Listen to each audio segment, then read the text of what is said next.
Bueno, en primer lugar, yo no tengo duda de que habrá una victoria de lo que se llama el chavismo, ¿no? Una victoria sólida, pero no igual a la que obtuvo en las últimas elecciones regionales, donde ganó de 24, 22 gobernaciones.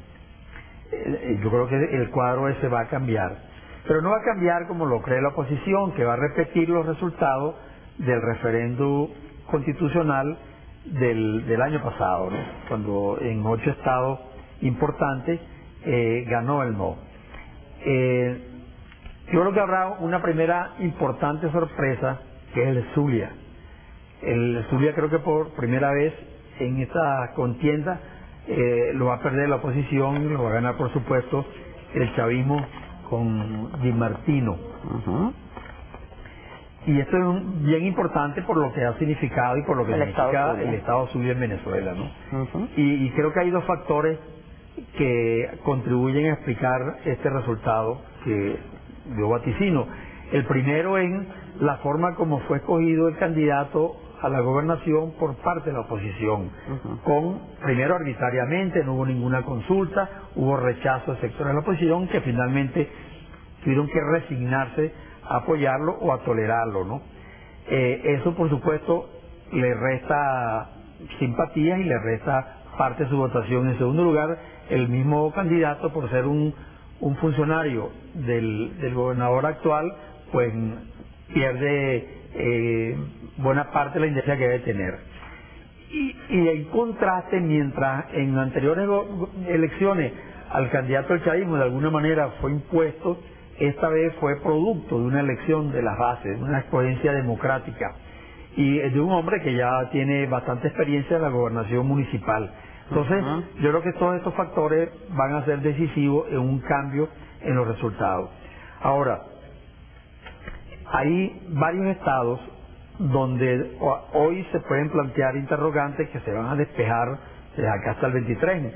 Viniendo desde Oriente, yo diría que uno de ellos es Sucre, luego en el centro tenemos el estado Carabobo, luego en los Andes tenemos Táchira o Mérida, donde hay dudas hoy sobre cuál puede ser el resultado, ¿no? ¿A qué cree usted que se deba esas dudas o esa debilidad en los candidatos? ¿En qué? Bueno, hay varios factores. En algunos casos, pluralidad que confunde, como en el estado Carabobo, ¿no? En el hecho de que haya esos dos candidatos, Mario Silva, Costa Carles, ¿puede, cree usted, dividir los votos del chavismo? Sí, puede dividirlo, y aun cuando a Costa Carles no saque la votación, que pueden estar diciendo las encuestas, le va a restar un porcentaje importante. Mario Silva. Y eso puede ser decisivo, ¿no? En el estado Sucre, el candidato de oposición es un buen candidato.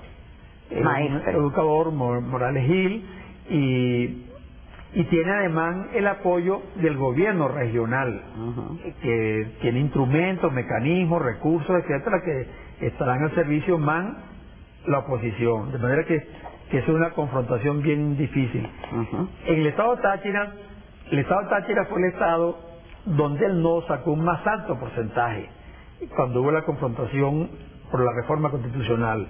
Es decir, allí el sí obtuvo solo el 46%. ¿Y eso se puede ver reflejado? Bueno, en algo, porque fíjate, mientras en el estado Portuguesa fue el 62% y en el Tamacuro 64%, en el estado Táchira fue el 46%. ¿Por qué una diferencia tan grande? Ya eso no era una posición frente a la reforma, frente a los artículos propuestos, ya había algo evidentemente regional, ¿no? Que estaba influyendo en esa conducta del electorado tachirense. En esta oportunidad parece que, yo no lo conozco, pero parece que el candidato es bastante bueno, es un luchador de mucha tradición en el estado de Táchira y quizás pueda compensar esa diferencia que hubo en el referéndum constitucional. Bueno, entonces hay varios factores que habría que estudiar en cada estado. Lo que quiero en síntesis es reiterar que en absoluto el resultado va a ser parecido al que hubo en el referendo del 2006. igualmente tampoco va a ser parecido al que hubo en las últimas elecciones de gobernador, donde la proporción fue 20. ¿Tampoco piensa usted, como señalan algunos miembros de dirigentes de la oposición, de que el chavismo perdería 10, 12 gobernaciones? No, es una ilusión que yo creo que ya ellos no lo creen. Eso al comienzo les entusiasmó cuando hubo los resultados, porque era la primera vez que Chávez era derrotado. Es una de las características de estas elecciones del 23, que nunca el chavismo ha ido a unas elecciones después de una derrota. Esta es la primera vez, pero como estas elecciones tienen características tan singulares, porque son elecciones nacionales, pero son elecciones muy regionales, donde el factor regional entra en juego y en muchos casos será decisivo, ¿no? De manera que yo creo que hoy, visto así, esa opinión puede cambiar de aquí a mediados de noviembre. ¿En qué sentido puede cambiar?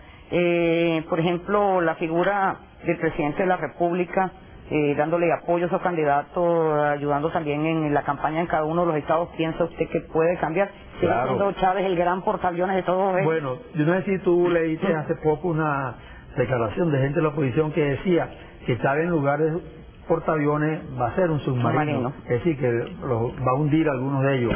Bueno, resulta que las encuestas que se están conociendo sobre la imagen de Chávez, sobre la opinión de la gente en relación a su gestión, lo colocan entre el 60 y el 70%.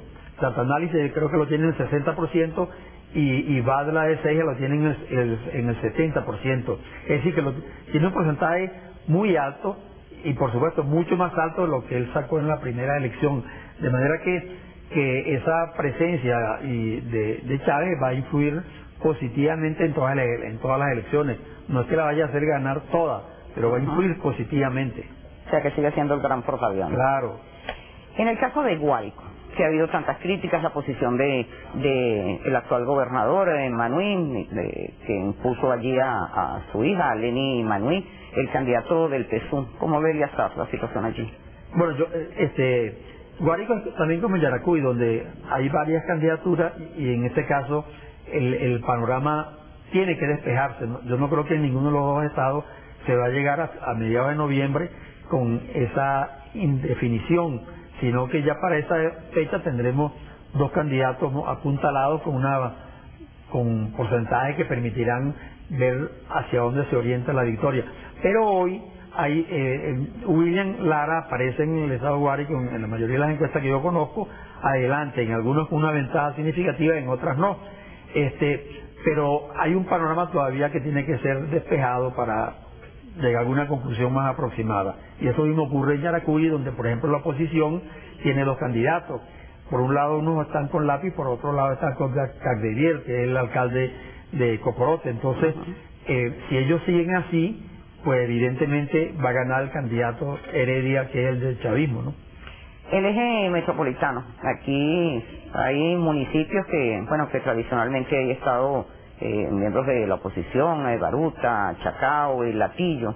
¿Piensa usted que puede haber cambios en esos sectores, y lo que es la candidatura de Jorge Rodríguez y Aristóbulo Isturi siguen punteando? Sí, yo creo que aquí en toda esta zona no habrá cambio. Y eso significa que incluso en Sucre ganará el candidato del chavismo. Chacón ha hecho una campaña bastante inteligente y un tanto distinta, muy acercándose a los problemas y a sus soluciones, y vinculando su capacidad de resolver con el apoyo que está teniendo y que tendrá, como nadie, del gobierno nacional. Entonces yo creo que el panorama más allá de la zona metropolitana se va a repetir, ¿no? Con la victoria, una para el chavismo y la ya conocida victorias para la oposición.